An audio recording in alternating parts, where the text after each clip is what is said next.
एलिया नबी अपने बाद अपनी तमाम खिदमत अलीशा को सौंप देता है। अलीशा की वजह से काफी मौजज़ात रूनुमा हुए। उनमें से ही एक मौजज़ा, अंबियाज़ादों की बीवियों में से एक औरत अलीशा से फरियाद के लिए आई और कहने लगी कि तेरा खादम मेरा शोहर मर गया है और तू जानता है कि तेरा खादम खुदावंद से डरता था। सो अब उसके कर्ज खा आते हैं और मेरे दोनों बेटों को ले जाएंगे ताकि वो उन्हें गुलाम बनाए। अलीशा ने उससे कहा, मैं तेरे लिए क्या करूं? मुझे बता, तेरे पास घर में क्या है? उस औरत ने अलीशा से कहा, तेरी लौंडी के पास घर में एक प्याला तेल के सिवा और कुछ नहीं। तब उसने कहा, तू जा और बाहर से अपने सब हमसायों से बर्तन ले ले, और वो बर्तन खाली हो और थोड़े बर्तन ना लेना।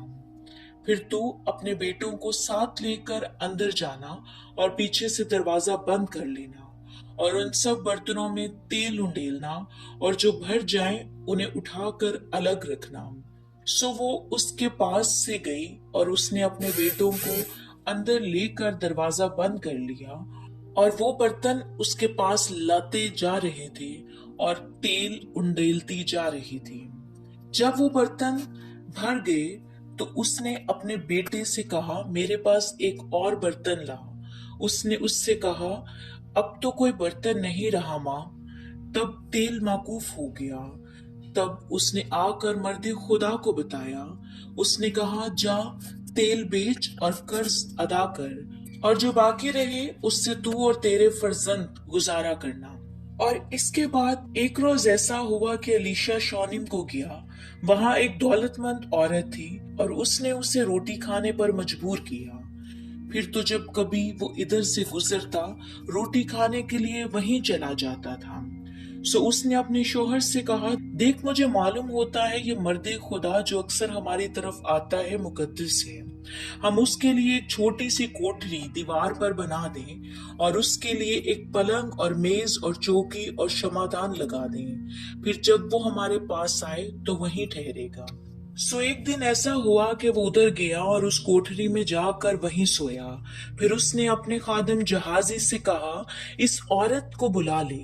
उसने उसे बुलाया और उसके सामने खड़ी हुई। फिर अलीशा ने अपने खादिम से कहा, तू उससे पूछ के तूने जो हमारे लिए इस कदर फिक्रे की हैं तो तेरे लिए क्या करें? क्या तू चाहती है कि बादशाह से या फौज के सरदार से तेरी सिफारिश की जाए? उसने जवाब दिया, मैं तो अपने ही लोगों में रहती हूँ मेरे मालिक। फिर अलीशा ने उससे कहा, इसलिए क्या कर सकते हैं? तब जहाजी ने जवाब दिया कि उसके कोई फर्जंद नहीं और उसका शोहर बूढ़ा है। और जब उसे उसने बुलाया वो दरवाजे पर खड़ी थी। तब उसने कहा, मौसमी बहार में वक्त पूरा होने पर तेरी गोद में बेटा होगा। उस औरत ने उससे कहा, है मेरे मालिक के मर्दे खुदा अपनी लौंडी से झूठ ना कहे। सो वो औरत हामला हुई और जैसे अलीशा ने उससे कहा, मौसम बहार में वक्त पूरा होने पर उसके बेटा पैदा हुआ। और जब वो लड़का बड़ा और एक दिन ऐसा हुआ कि अपने बाप के पास खेत काटने वालों में चला गया। उसने अपने बाप से कहा, हाय मेरा सर, हाय मेरा सर। उसने अपने खादिम से कहा, इसे इसकी माँ के पास ले जा। जब उसे लेकर उसकी माँ के पास पहुंचा तो वो बच्चा अपनी माँ के घुटनों पर दोपहर तक बैठा रहा और उसके बाद वो बच्चा मर गया। तब उसकी माँ ने उसे ऊपर ले जाकर उसे मर्दे खुदा के पलंग पर लिटा दिया और दरवाजा बंद करके बाहर गई। उस औरत ने अपने शौहर से पुकार कर कहा कि जल्द जवानों में से एक को और गधों में से एक को मेरे लिए भेज दे ताकि मैं मर्दे खुदा के पास दौड़ जाऊं और फिर लौट आऊं। उसके शौहर ने उससे पूछा, आज तू उसके पास क्यों जाना चाहती है? आज ना तो नया चांद है न सब्बत। उसने जवाब दिया कि अच्छा ही होगा।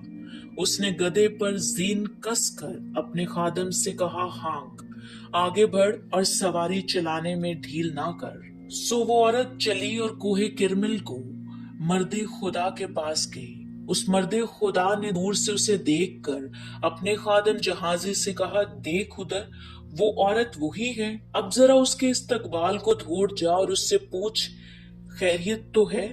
तेरा शौहर खैरियत से है? तेरा बच्चा खैरियत से है? उसने जवाब दिया कि नहीं, मेरा बच्चा मर गया है। जब अलीशा उस घर में आया तो देखो वो लड़का मरा हुआ उसके पलंग पर पड़ा था। सो वो अकेला अंदर गया और खुदावंद से दुआ की। तब खुदावंद ने उसकी दुआ का जवाब दिया और वो बच्चा जी उठा। तब अलीशा ने अपने नौकर को बुलाकर कहा, उस औरत को बुला। सो उसने बुलाया और जब वो आई तो उसने कहा, अपने बेटे को उठा ले। तब वो अंदर आकर उसके कदमों पर घिरी और जमीन पर सरनगू हो गई। फिर अपने बेटे को उठाकर बाहर चली गई। हमने आज की कहानी में देखा कि खुदावंद खुदा अपने बंदों के जरिया से मौजज़ात करवाता है। खुदावंद खुदा हमेशा अपने बंदों की दुआ को सुनता है और उसका जवाब देता है। हमें इसी तरह खुदावंद अपने खुदा से दुआ करते रहना चाहिए।